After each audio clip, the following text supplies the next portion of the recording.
Hello and welcome to the class. Chapter 6 CrPC का हम पढ़ रहे हैं जो कि processes compel appearance of person के बारे में बात करता है। और इसके हमने अभी तक समन से रिलेटेड प्रोविजंस पढ़ लिए जो कि सेक्शन 61 से लेके 69 तक थे। वारंट के प्रोविज़न पढ़े जो 70 से लेके 81 तक थे। प्रोक्लेमेशन ऑफ एन एब्सकॉन्डर जो कि सेक्शन 82 का प्रोविज़न था वो हमने पढ़ा। Attachment of property of person absconding 83 से लेके 86 जो कि हमने लास्ट क्लास में ही फिनिश किया, वो अभी तक हमने पढ़ लिए हैं। आज हम पढ़ेंगे वारंट इन ल्यू और इन एडिशन टू समन जो कि सेक्शन 87 में कवर किया गया है, और बॉन्ड विद और विदाउट श्योरिटीज़ जो कि सेक्शन 88 और 89 में कवर किए गए हैं। इसके अलावा एक सेक्शन और है, सेक्शन 90, जो हमें पढ़ना है। इस चैप्टर का लास्ट सेक्शन है और फिर उसके बाद हमारा सीआरपीसी का चैप्टर 6 कंप्लीट हो जाएगा। तो पढ़ लेते हैं फटाफट से सेक्शन 87 क्या कहता है। सेक्शन 87 से लेकर के और 90 तक के जो प्रोविज़न है वो हमारे चैप्टर 6 के जो डी पार्ट है उसमें कवर किए गए हैं। तो जो डी पार्ट है वो क्या कहता है, वो ये कहता है कि अभी तक हमने जो प्रोविज़न्स पढ़े प्रोसेसेस से रिलेटेड, उन प्रोविज़न से रिलेटेड बातें हमने की हैं। वारंट पढ़े हमने बात किया। वारंट के अलावा हमने बात किया था समन्स के बारे में, प्रोक्लेमेशन के बारे में। उन सब के अलावा भी कुछ बातें हैं जिनके थ्रू हम प्रोसेसेस कर सकते हैं। प्रोसेसेस प्रक्रिया, किसकी प्रक्रिया? व्यक्ति को अपेयर कराने के लिए, कोर्ट में बुलाने के लिए। तो क्या प्रोविज़न है? सबसे पहला सेक्शन 87 है जो कि बात करता है issue of warrant in lieu of और इन एडिशन टू समन। अब यहाँ देखना, ये सेक्शन कहता है कि जिस कोर्ट के पास पावर है समन इशू करने की, वो कोर्ट चाहे तो वारंट भी इशू कर सकते हैं समन की जगह पर या समन के साथ साथ। अब क्यों और कैसे और किस लिए इशू करेंगे वो वारंट समन की जगह पर? जब समन इशू कर सकते हैं, माइल्डर फॉर्म है वो अपेयर कराने के लिए, तो वारंट इशू करने की क्या ज़रूरत है? ये सेक्शन कहता है कि कोर्ट को एम्पावर इसलिए किया गया है कि अगर कोर्ट को ये दो रीज़न बताए गए क्लोज ए और क्लोज बी में, अगर ये रीज़न लगते हैं तो वो चाहें तो क्या कर सकते हैं, वारंट भी इशू कर सकते हैं इन ल्यू और इन एडिशन टू समन। और कैसे करेंगे? पहले रीज़न रिकॉर्ड करेंगे कि या तो ये रीज़न की वजह से वारंट इशू कर रहे हैं समन के स्थान पे, या फिर ये रीज़न की वजह से हम समन के स्थान पे वारंट इशू कर रहे हैं। और ये दोनों रीज़न क्या कहते हैं फटाफट से देखते हैं। पहला रीज़न ये कहता है कि अगर जब कोर्ट इशू करते हैं समन, उनके बाद समन इशू करने के बाद कोर्ट को ये लगता है कि जो व्यक्ति है जिसको बुलाया गया है एक पर्टिकुलर टाइम पीरियड पे, जो हमने पढ़ा था लास्ट क्लास में, टाइम पीरियड पे, प्लेस पे, वो वहाँ नहीं आएगा। कोर्ट को ये लगता है, कोर्ट के पास रीज़न है बिलीव करने के, या तो व्यक्ति भाग चुका है या फिर वो ओबे नहीं करेगा समन। और इसके साथ साथ इसी क्लोज में, जो हमारी क्लोज ए है, ये भी कहा गया कि कोर्ट को ऐसा भी लग सकता है कि तो समन इशू करने से पहले भी कोर्ट को ऐसा लग सकता है कि वो भाग चुका है या फिर वो ओबे नहीं करेगा, या समन इशू करने के बाद भी कोर्ट को लग सकता है कि वो भाग चुका है या फिर ओबे नहीं करेगा। तो कोर्ट क्या करेंगे, समन के साथ साथ वारंट इशू कर देंगे, लेकिन उससे पहले रीज़न, ये वाला रीज़न कि इस वजह से हम वारंट इशू कर रहे हैं क्योंकि हम ये बिलीव करते हैं कि या तो व्यक्ति भाग चुका है, हैज़ एब्सकॉन्डेड, या फिर वो ओबे नहीं करेगा समन, इसलिए हम वारंट को समन के स्थान पे या समन के साथ साथ जो है इशू कर रहे हैं। दूसरी बात कहते हैं, क्लॉज भी ये कहती है कि कोर्ट जब समन इशू करते हैं उस टाइम पर उन्हें ये लगता है कि जिस व्यक्ति को समन इशू किए गए थे वो डली सर्व किए गए। डली सर्व का मतलब प्रॉपरली सर्व किए गए, जो जो तरीके थे सर्व करने के उसको उसी तरीके से सर्व किया गया। लेकिन वो व्यक्ति ने ना तो खुद आकर के कोई बात बताई कि हाँ ये वजह थी, इस वजह से मुझे बुलाया गया, मतलब जो पेशी थी जिस वजह से उसको पेश करने के लिए बुलाया गया था, ना तो खुद वो आता पेशी करने, ना वो ये बताता कि जो है मैं इस वजह से नहीं आ पाया, बाद में एक्सप्लेन करे, ना तो रीजनेबल एक्सक्यूज़ देता कि मैं क्यों नहीं आ पाया, ना वो आता।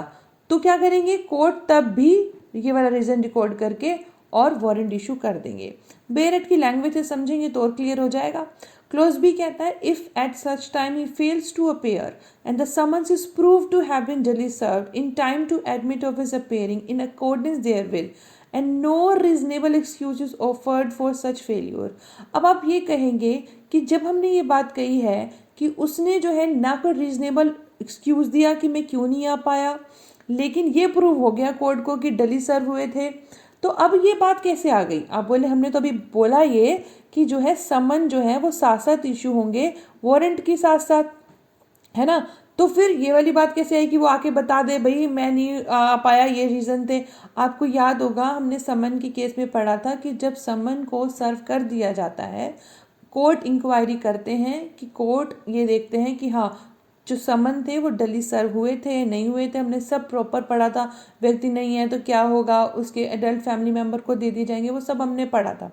ठीक है, जब कोर्ट को पता चल जाता है, ये प्रूव हो जाता है, रीज़न हो जाता है कि उसको सर्व कर दिए गए थे जिन जिन तरीके से हो सकते थे, उसके बावजूद भी उसको टाइम भी दिया गया, वो तब भी नहीं आया और ना उसने फिर एक्सप्लेन करा, तब अब फिर कोर्ट के पास ऑप्शन होता है तो दोबारा वो समन इशू करते हैं या फिर वो क्या कर रहे हैं, ये वाला सेक्शन यहाँ एप्लीकेबल हो जाएगा, वो वारंट इशू कर देंगे उस समन के स्थान पे। तो ये वाली बात ये सेक्शन हमें बता रहा है कि ये जब कोर्ट को लगे कि ना तो उसने कोई आके रीज़न दिया कि मैं क्यों नहीं आ पाया और ये प्रूफ हो गया कि भाई उसको समन तो जो थे वो सर्व हुए हैं, तो फिर कोर्ट क्या करेंगे, कोर्ट अब दोबारा से समन इशू नहीं करेंगे, वारंट इशू कर देंगे और रीज़न को रिकॉर्ड कर देंगे।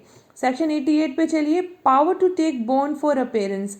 अब जिन कोर्ट ने वारंट इशू किया या जिन कोर्ट ने समन इशू किया, उन कोर्ट में जो ऑफिसर हैं, प्रिसाइडिंग ऑफिसर ने ही तो समन या वारंट इशू किया होगा ना, तो वो समन और वारंट इशू करने के बाद जब व्यक्ति कोर्ट में आता है तो वो उससे एक बॉन्ड भी एग्जीक्यूट करा सकते हैं। बॉन्ड किस लिए? बॉन्ड होता है एक बंद पत्र, उसे कहेंगे कि भाई देखो जब भी आपको बुलाया जाएगा आप कोर्ट में हाजिर होंगे, अपेयर होंगे, ठीक है। अब वो एग्जीक्यूट करा सकते हैं उस बॉन्ड को व्यक्ति से। कौन से व्यक्ति को? जिसको अपेयरेंस के लिए बुलाया गया था। अब ये बॉन्ड विद और विदाउट श्योरिटीज भी हो सकता है, यानी दूसरे व्यक्ति श्योरिटी बनते हैं ना, तो विद श्योरिटी और विदाउट श्योरिटी भी हो सकता है।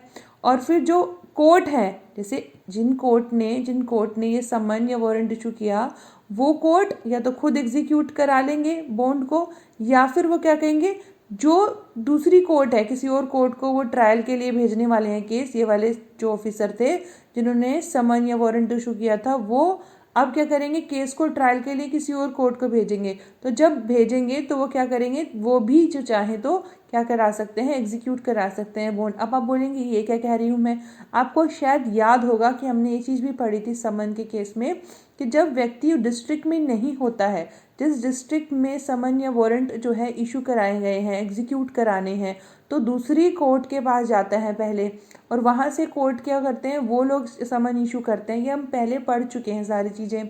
फिर क्या होगा, अब ऑब्वियस सी बात है, तो ट्रायल तो वो कोर्ट नहीं लेगी जिस कोर्ट ने बॉन्ड अपेयर करवाया, एग्जीक्यूट कराया, जिस कोर्ट के पास में व्यक्ति आया, अपेयरेंस करी उसने, तो वो कोर्ट तो ट्रायल नहीं करेगी, जिसके डिस्ट्रिक्ट का है, जुरिस्डिक्शन का है, वहीं जाएगा। तो जब ट्रायल के लिए किसी और को शिफ्ट हो रहा है तो वो जो व्यक्ति है उस व्यक्ति को बॉन्ड वहाँ पर भी भरना पड़ेगा। For his appearance in such court और any other court to which the case may be transferred for trial, तो वहाँ पर भी एग्जीक्यूट होगा जहाँ पर कि ट्रायल के लिए व्यक्ति को क्या किया गया है, भेजा गया है व्यक्ति के केस को। फिर सेक्शन 89 पे चलते हैं, कहता है अरेस्ट और breach of bond for appearance. अब व्यक्ति ने बॉन्ड तो भर दिया, अब बॉन्ड भरने के बाद में व्यक्ति कोर्ट में हाजिर नहीं होता। बॉन्ड किस लिए भरा था, ये भी हम समन्स वाले के जो क्लास थी उसमें पढ़े थे कि बॉन्ड इसलिए भरता है कि भाई देखिए जब भी मुझे कोर्ट में बुलाया जाएगा मैं आऊँगा, अपेयरेंस के लिए भरता है, लेकिन उसके बावजूद भी नहीं आता है। अब क्या होगा, अब जो ऑफिसर हैं जिन्होंने उससे बॉन्ड भरवाया था वो एक क्या करेंगे, वारंट इशू करते हैं कि जाइए उस व्यक्ति को अब अरेस्ट करके लाइए। अब कोई ऑप्शन नहीं बचा, समन दिया था कि आ जाइए कोर्ट में, बॉन्ड भी उससे भरवा लिया, वो आया नहीं। जैसे एक एक व्यक्ति है, अब ये व्यक्ति को हमने क्या किया, समन इशू किया, इसने बॉन्ड भर के दिया, एग्जीक्यूट किया श्योरिटी के साथ में कि जब भी आप बुलाएंगे मैं कोर्ट में आऊँगा। जो सेक्शन 88 में हमने कहा था कि वो अपेयरेंस के लिए बॉन्ड भर सकता है, तो इसने भर दिया, एग्जीक्यूट कर लिया, लेकिन उसके बावजूद भी नहीं आया। तो सेक्शन 89 जो प्रिसाइडिंग ऑफिसर हैं कोर्ट के उन्हें एम्पावर करते हैं कि वो जो है वारंट इशू कर दें अब इसके खिलाफ और इसको जो है अरेस्ट कर लिया जाए, क्योंकि ये व्यक्ति बाउंड है किसके द्वारा, बॉन्ड के द्वारा जो उसने सेक्शन 88 में भरा था।